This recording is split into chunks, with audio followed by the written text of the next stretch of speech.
là, on est dans un moment où, avec tous les outils médiatiques qu'on a, les médias, hein, par définition, c'est ce qui fait le lien entre, tu vois, médium, entre les choses.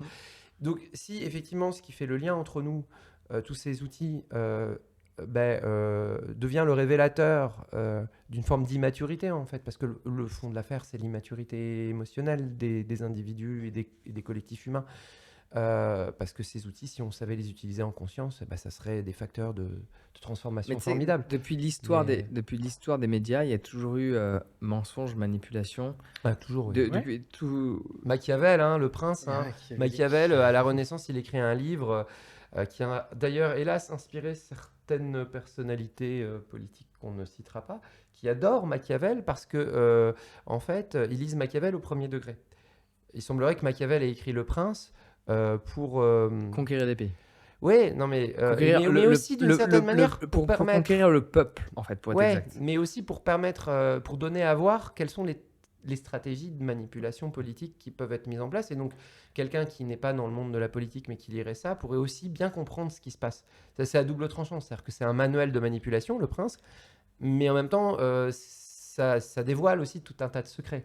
Sauf que dans la réalité, pour lire Machiavel, il faut déjà avoir une certaine connaissance et un certain vocabulaire.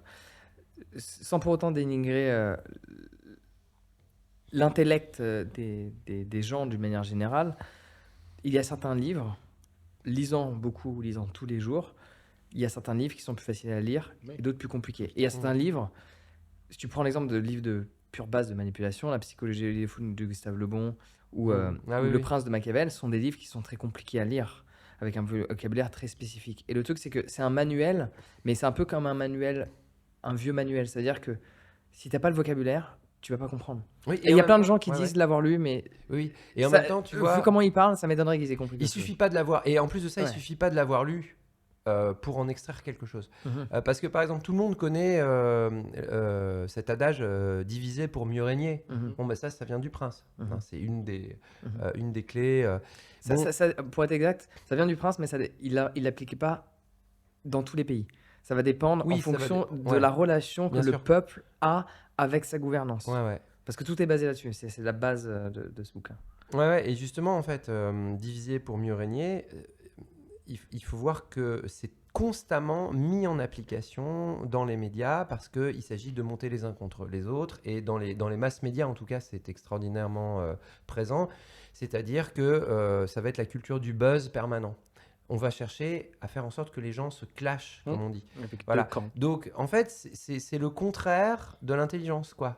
C'est-à-dire qu'on va tout de suite vouloir opposer les uns contre les autres. On va tout de suite proposer des raisonnements binaires. Si t'es pas contre, c'est que t'es pour. Si t'es pour, c'est que t'es contre. Enfin, et puis ça va être... Est-ce que vous condamnez les violences ? Est-ce que vous condamnez les violences ? Mais condamnez-vous ces violences ? Donc, évidemment, avec des questions stupides comme ça, on peut pas... Il n'y a pas de pensée possible.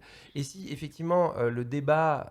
Alors, pour être exact, du coup... Ça, c'est ultra réducteur. Du coup, ce qu'ils vont faire, c'est qu'ils vont même pas proposer. Et tu l'as dit après, ils font des questions, mais les questions, c'est pas êtes-vous...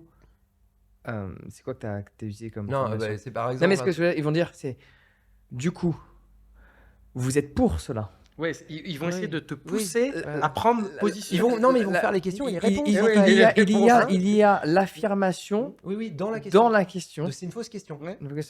Et c'est là que tu vois des bons journalistes et des mauvais journalistes. Pendant que les gens ils sont en train de se mettre sur la gueule là, et le tiers parti qui est au-dessus, il fait ce qu'il veut. Il se frotte les mains parce que pendant ce temps-là, on va regarder